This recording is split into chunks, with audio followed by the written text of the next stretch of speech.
श्रीमद् भागवत में 10 विषय का वर्णन किया गया है। पहला है सर्ग।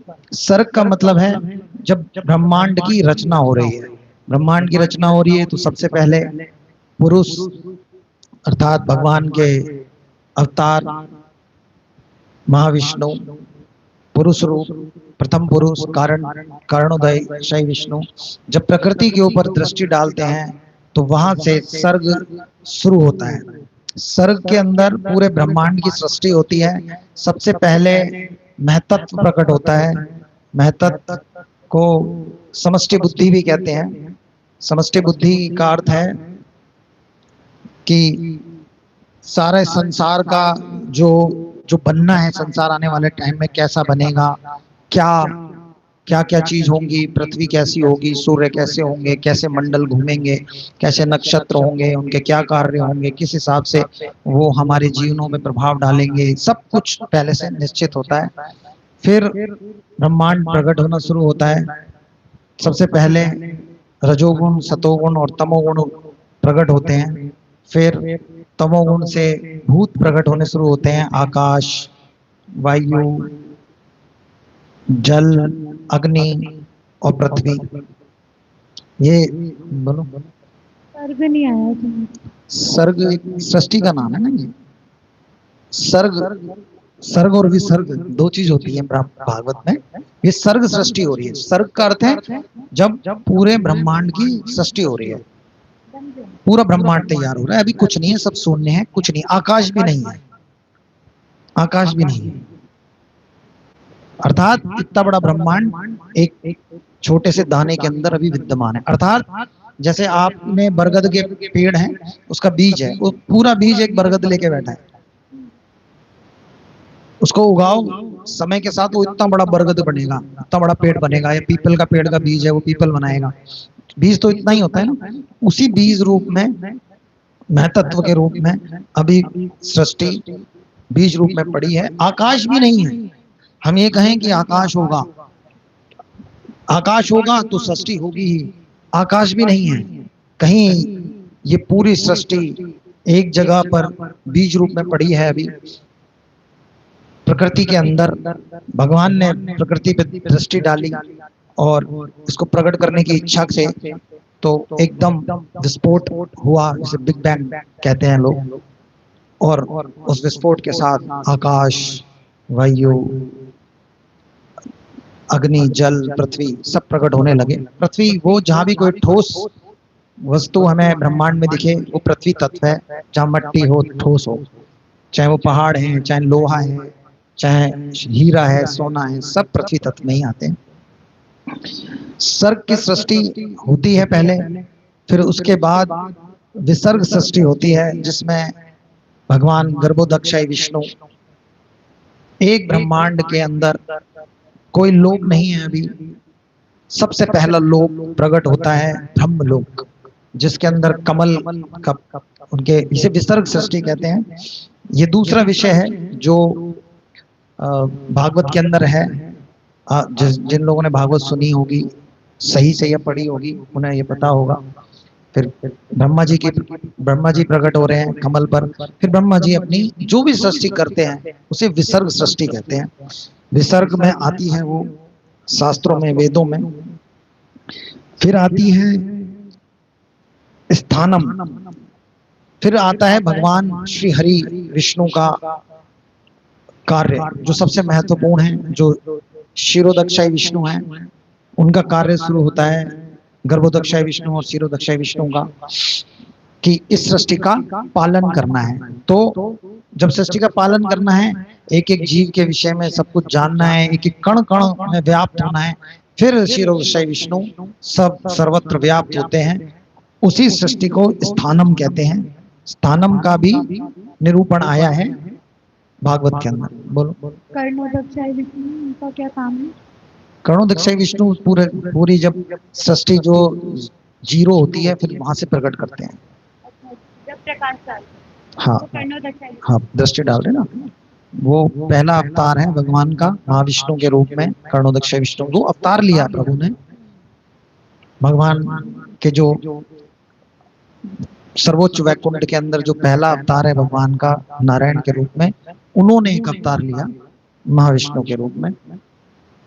उन्होंने पूरे ब्रह्मांड को प्रकट किया, पूरा सृष्टि प्रकट करी। इधर वाली उधर वाली सृष्टि से उनका कुछ उनका कार्य नहीं, उनका कार्य इधर की सृष्टि में है, विरजा नदी से इस तरफ, जिसे प्रकृति त्रिगुणात्मक प्रकृति की सृष्टि करते हैं, दुखमयी मृत्युमयी अनिश्चितताओं से भरी इस सृष्टि में जहाँ दुख है। विराट तीनों ही को विराट कहते हैं, तीनों को विराट कह सकते हैं। फिर उसके बाद तीसरी सृष्टि है पोषणम। ये बहुत ही महत्वपूर्ण है, जिसका सृष्टि नहीं, ये एक विषय है। स्थानम भी विषय है, पोषणम भी विषय है। पोषणम विषय सबसे ज्यादा महत्वपूर्ण है हम लोगों के लिए, क्योंकि पोषणम का अर्थ है कि भगवान सारी सृष्टि के लिए साक्षी रूप में प्रकट होते हैं, लेकिन अपने भक्तों का पोषण करते हैं, इसे कहते हैं पोषण। इसका निरूपण भी भागवत में आया है। अपने भक्तों के लिए हम बार बार कहते हैं ना, भगवान अपने भक्तों का के जीवन में हमेशा हस्तक्षेप करेंगे, उसे कहते, वो है पोषण। पोषण एक जिसका निरूपण किया गया है, एक विषय है पोषण, जिसका निरूपण किया गया है भागवत में कि भगवान ने कैसे कैसे अपने अपने भक्तों का अलग अलग समय पर रक्षण किया, पोषण किया, उनका ध्यान रखा। जैसे आपने अम्बरीश जी की कथा सुनी होगी, राजा अम्बरीश थे, उनको एक बार दुर्वासा ऋषि ने उनके ऊपर कृत्या छोड़ दी थी, तो उस कृत्या को भगवान का सुदर्शन चक्र तुरंत आके मार देता है, और दुर्वासा जी भागते हैं तीनों लोकों में, लेकिन नहीं छोड़ता सुदर्शन उन्हें। वो पोषण ही है। कब कब कहाँ कहाँ कैसे कैसे अर्जुन आदि का या जो भी उनके भक्त रहे, सबका रक्षण और उनका ध्यान रखा भगवान ने।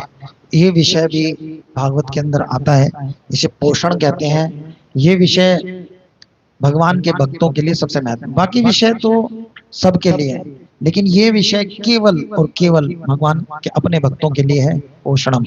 वो अपने भक्तों का रक्षण पोषण करते हैं, उनका ध्यान रखते हैं हर तरह से। उत्तेय, उत्तेय का अर्थ है कार्य के लिए, आपके लिए प्रोत्साहन करना। भगवान सभी कार्यों के लिए, जो भी सृष्टि के कार्य हैं या आगे जो भी कार्य होने हैं, उन सब के लिए प्रोत्साहित करते हैं जीवों को, देवताओं को, देवियों को, जो भी उनके सृष्टि के अंदर है, वो उत्तेय में आता है। फिर आता है मनुवंतर। ये भी बहुत महत्वपूर्ण विषय है, मनुवंतर। मनुवंतर के अंदर भगवान की सृष्टि जब होती है तो 14 मनवंतर होते हैं।